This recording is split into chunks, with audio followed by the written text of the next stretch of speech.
Hello and welcome to the 12 noon live and a lot of talking points from last evening's washed out game. It was not a complete game, but India's batting did give us a few talking points, few points to debate upon, few points to ponder upon.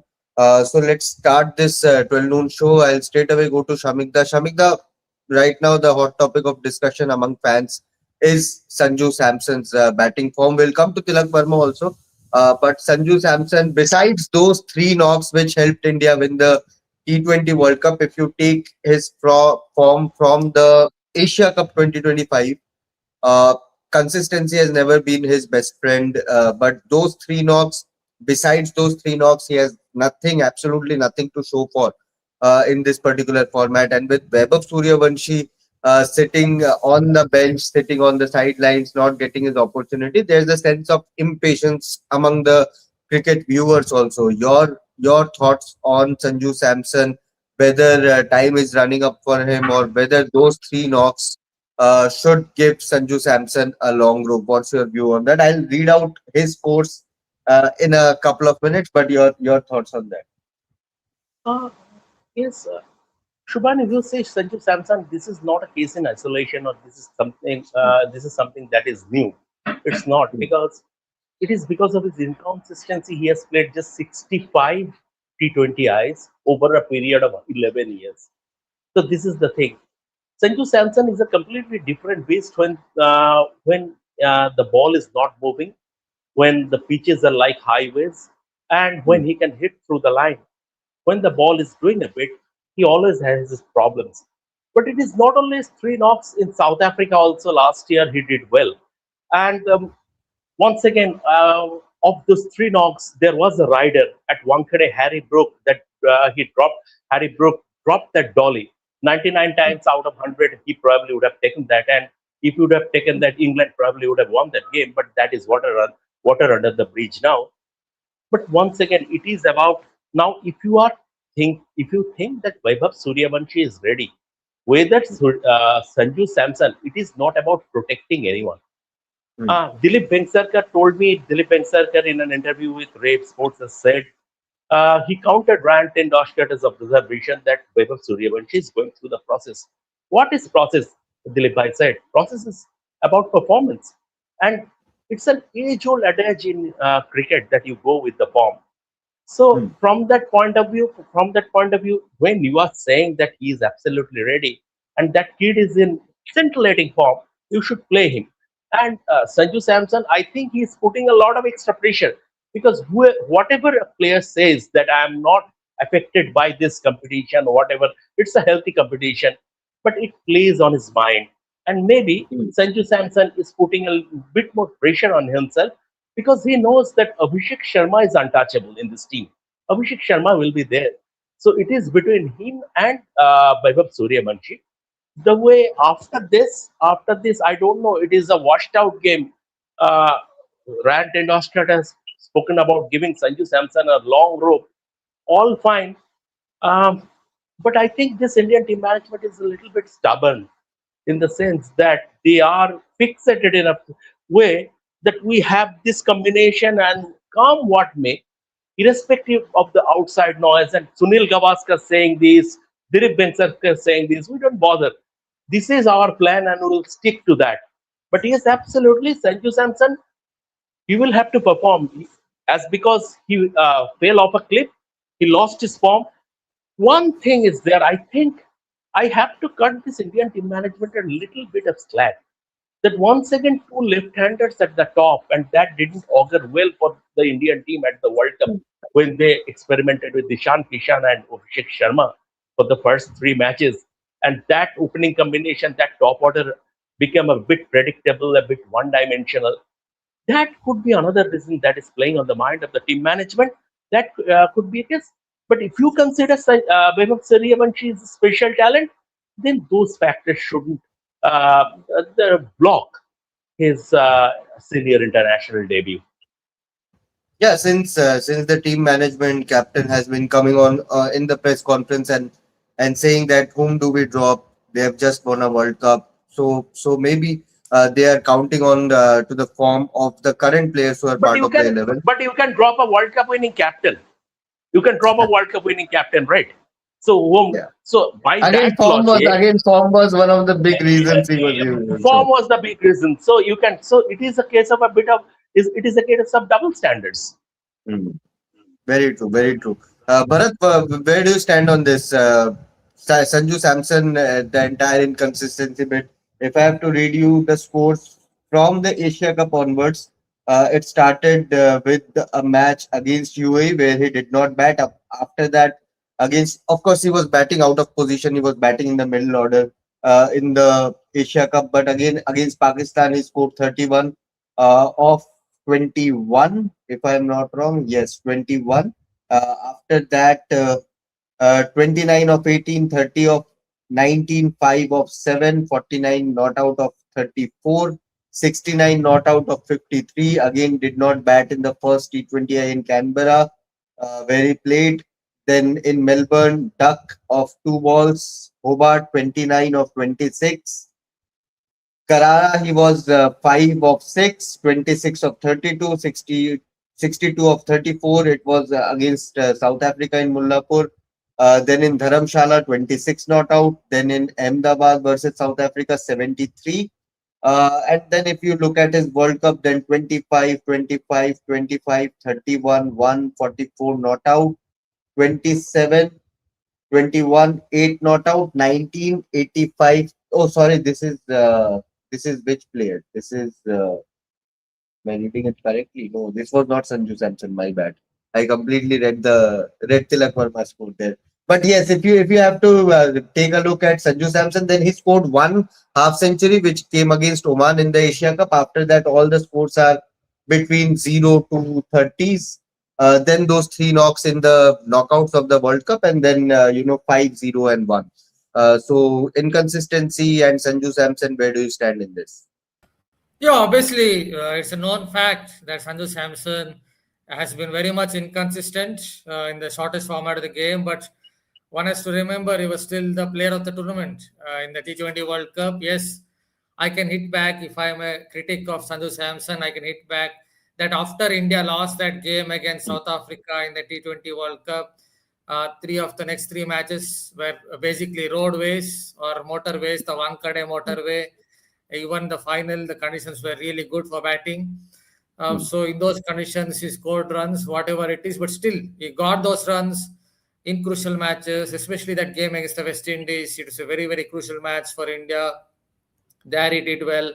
Then in semi-final, you can again say that a catch was dropped, but he still got those runs against England. So he was in really good form there. Then obviously he went towards the IPL. There, yes, he scored some runs here or there, hundreds, but he also had low scores, and then these three low scores, starting with that game against Ireland. So yes, he has been inconsistent, but still that tag is around him that he's the player of the tournament at the T20 World Cup. Considering that, I think from the management's point of view, it is somewhat fair that they're kind of backing him. They're still kind of backing him to the hilt, because they would say that he was the one who came good when India needed him to do well or someone to do well in the T20 World Cup. He's got all those runs. But having said that, yes, Sanju Samson has his problems against the moving ball when it's doing a bit. I already explained why he has a problem. Even yesterday, if you look at his back foot, that was well outside the line of leg stump. Once you play like that, especially against the ball that's doing a bit, then your front foot won't go towards the pitch of the ball, and that is what exactly happened. And he was caught. So maybe a couple more games. It's, I think, prudent to give Sanju Samson in the 2 3 games, and if he fails, give Vaibhav Suryavanshi at least 2 matches. And you can also say to Sanju Samson that you're not completely out of the reckoning, that you're still a part of the setup. But we want to try Vaibhav Suryavanshi, the youngster, to see what he can bring to the T20I side, because we have seen what you bring to the side, the kind of wisdom of experience that you have, but we also want to see what Vaibhav Suryavanshi brings to the table. So that is how they can convince him. Obviously, it's not going to be easy. I'm sitting on a chair and saying all this. But they have to somehow bring Vaibhav Suryavanshi as well into the equation, because in my humble opinion, I again note that he's the most dangerous T20 batter going around. I don't think any bowler would want to bowl at him in the present scenario. You look at kind of celebrations that Kyle Jamieson did after getting his wicket. That itself tells that every single pacer or bowler is scared of this Vaibhav Suryavanshi, the kid. So you have to bring him into the equation. But I think Sanju Samson deserves at least a couple more chances. And if he fails in those couple more games, then I guess you can try Vaibhav Suryavanshi. The best scenario for the Indian think tank was to try Vaibhav Suryavanshi in that series against Ireland, because it was a low-profile series. At least could have given him one opportunity there just to see what he brings to the table in the international cricket. Yeah, I completely agree. Ireland was the one place where Webber could have gotten his debut, but at the same time, Shrishti, what's your take on this debate? See, yesterday only I had my point very clear that if you want to groom someone, you have to give them games. I know that this management backs Sanju Samson a lot, and they have backed Surya Kumar Yadav a lot. Sanju Samson at least scored some runs in the 2026 T20 World Cup, but Surya Kumar Yadav has been playing World Cup since a longer period of time, and he was unable to score runs, much runs in any of the World Cup, and especially against Pakistan. Like Pakistan is a team, we always say that you can lose to anybody, but you cannot lose to Pakistan, right? And he has not performed against Pakistan also. He was unable to perform in this T20 World Cup 2026 also, except for the USA game. I'll remove that. Apart from that, he hasn't scored any runs. So if this Indian team management was backing a player like Surya Kumar Yadav, I'm not saying anything negative about Surya Kumar Yadav. He was a good captain, but again, he was unable to score runs. So if he got that kind of batting for 2 years, so the level of backing Sanju Samson has from the Indian team management, I really don't think that they will remove him from the squad. Yeah, obviously from the 11 they can bring in Vaibhav Suryavanshi. They can try and test Vaibhav Suryavanshi. But if we talk about like removing him from the squad or something like that, it's my personal opinion. I really don't see that happening much. But yesterday only in the 12 p.m. show itself, I said that Sanju Samson should be rested. I will not use the word dropped and all, but yeah, he should be rested for 1 or 2 games, or they should give him some time. He has played the World Cup, then he played the IPL. It was a very busy schedule for all the players, not only Sanju, it was very busy for all the players. So he can be rested. He could have been given a bit of rest for 1 or 2 games. And in those games, Vaibhav Suryavanshi could walk in and he could play for India, because yesterday also when it was raining and the camera was panning towards Vaibhav Suryavanshi, his face was a bit like, I think we all noticed it, and Abhishek Sharma was talking to him. So again, if you talk about things like, oh, Indian team struggles in different conditions, if it is not Wankhede motorways or something, then they can't score runs and things like this, that in order to remove that tag from your head, you have to play in such conditions where the pitch is bouncy or the pitch is slow. Even Team India struggles to play spin in their own home conditions.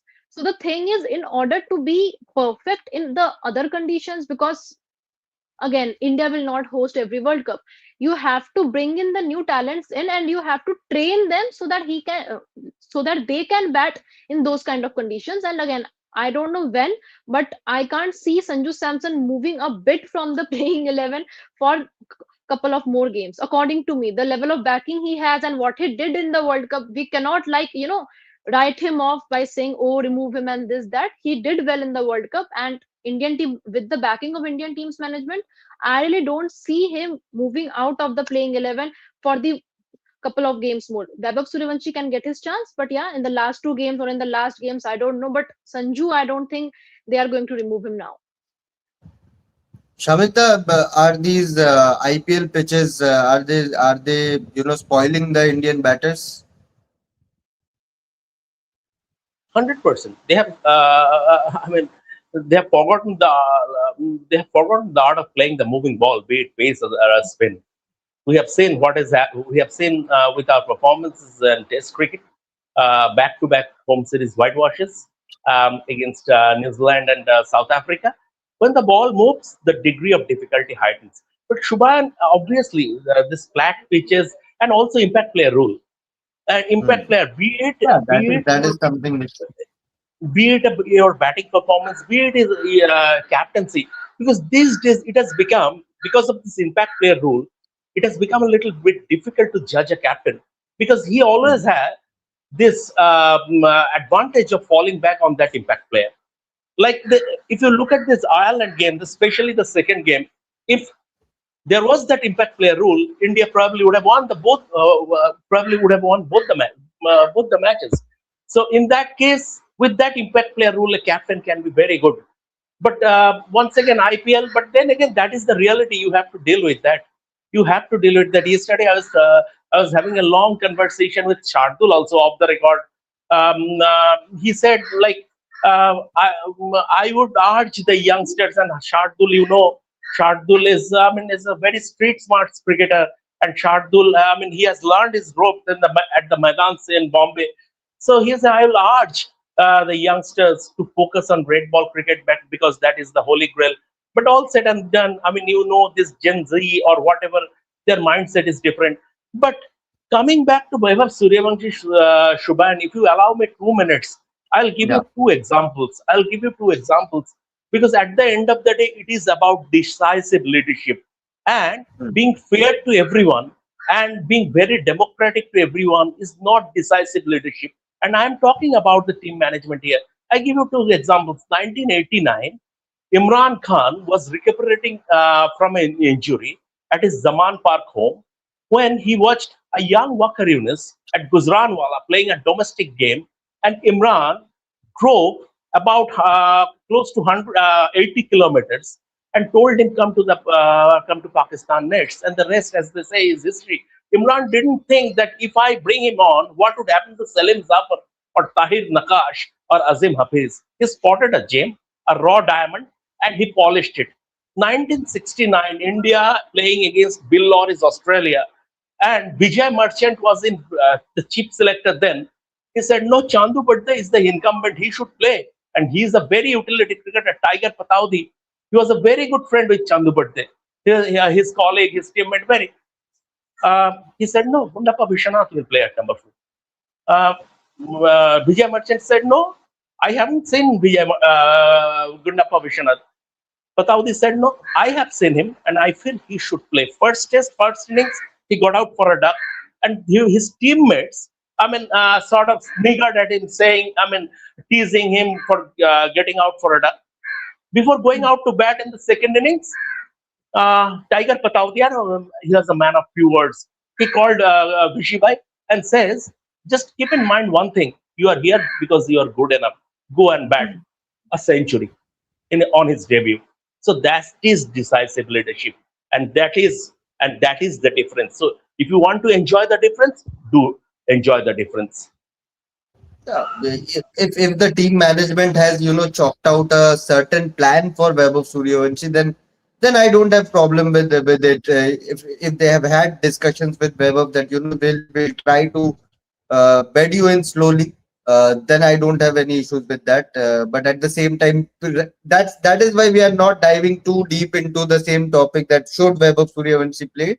We are just talking about a few individuals in that 11 who are you know not in the best run of form at this moment as compared to Vaibhav Suryavanshi or as compared to other informed batters in that team, and that brings us to the second player that we will discuss, and that is Tilak Varma. Bharat, I think there are two villains on social media.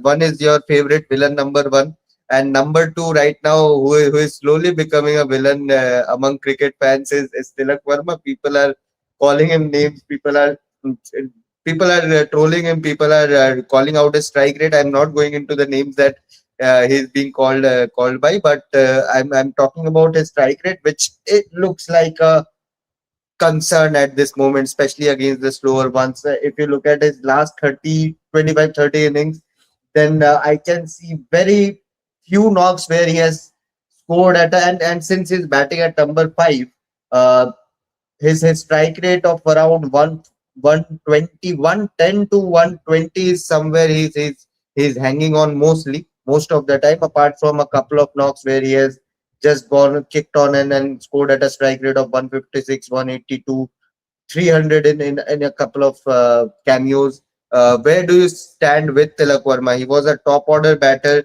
But then midway during the World Cup, he was dropped. He was dropped from the playing 11 once. Then he was brought into as a number five, number six player. Again, gave a few quick starts against Zimbabwe. If I was not wrong, yes, 44 not out of 16 deliveries. But apart from that, there are not many knocks where you can say Tilak Varma has won you game single-handedly or finished strongly with the bat at that position. Where do you stand on Tilak Varma? Yeah, to start with, on a side note, villain number one is not my one of my favorite players.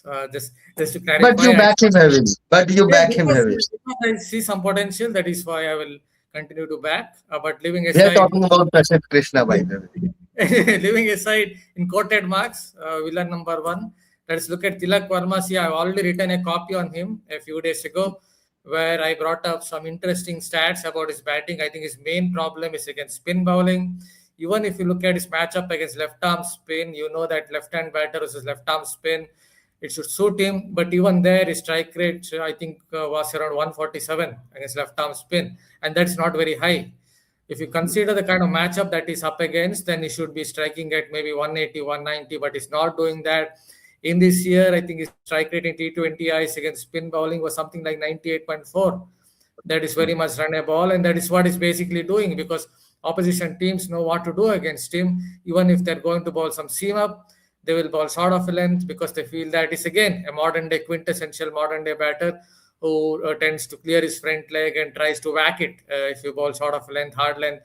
Not exactly someone who looks to pull the orthodox pull stroke of the world. So opposition teams know what to do. This ball it on the stumps, use leg spinners, bowl it on the stumps. Someone with a side-on stance is really struggling to hit good length deliveries through the onside, and that is where I think his struggle is. Maybe he has to do something about his stance. Maybe it's about his head position as well, as a couple of them have noted on social media platforms. So it could be a variety of factors, but it's definitely struggling against spin bowling. I think that is the main factor to look at. Even in that A series, obviously it was a one-day series, but even there, one could see spinners who could bowl on the stumps, consistently bowl on the stumps, were really struggling him, were really troubling him, and that is where Tilak Varma's problem is. So he has to go back to the drawing board, uh, find a way against spin bowling, and that is how I think he can really make a chart a comeback. But having said that, his temperament is good. Good. We saw that in that Asia Cup final, where actually in that Asia Cup I wrote some two It three had copies. happened. It's about 1 year Yeah, yeah, now. yeah, yeah. Yeah, yeah. The joke is, I wrote two, three copies about his struggles in spin bowling, and suddenly Tilak Varma performs well in the final, and Tilak Varma's fans are all after me. That is what basically happened in that Asia Cup. But yes, it's a long time ago. So, in my humble opinion, Indian selectors should look beyond Tilak Varma. If he continues to play in this fashion, there is someone called Rajat Patidar out there, a very good player of spin, a very good spin hitter. Don't go by what he did in his first test series because that was not Rajat Patidar. It felt as if his twin brother was batting out there or masquerading as Rajat Patidar because his strike rate was 40 in that test series. Even at his worst in Ranji Trophy, is someone who strikes at around 60 70. There is some thinking about first class cricket. So he's a very good player of spin, very good spin hitter, and an underrated player of pace bowling. So they can look at him, even if he's over 30 years old. I think he's the best option going around. But who knows? Tilak Varma might do well in the next couple of games or two, three games. But in my humble opinion, he has a flaw in his game against spin bowling. The best thing for Tilak Varma is to go back to drawing board, work on his game against spin, and make a comeback. At present, I don't think he really fits into this T20I side. Just a constructive criticism, nothing against him.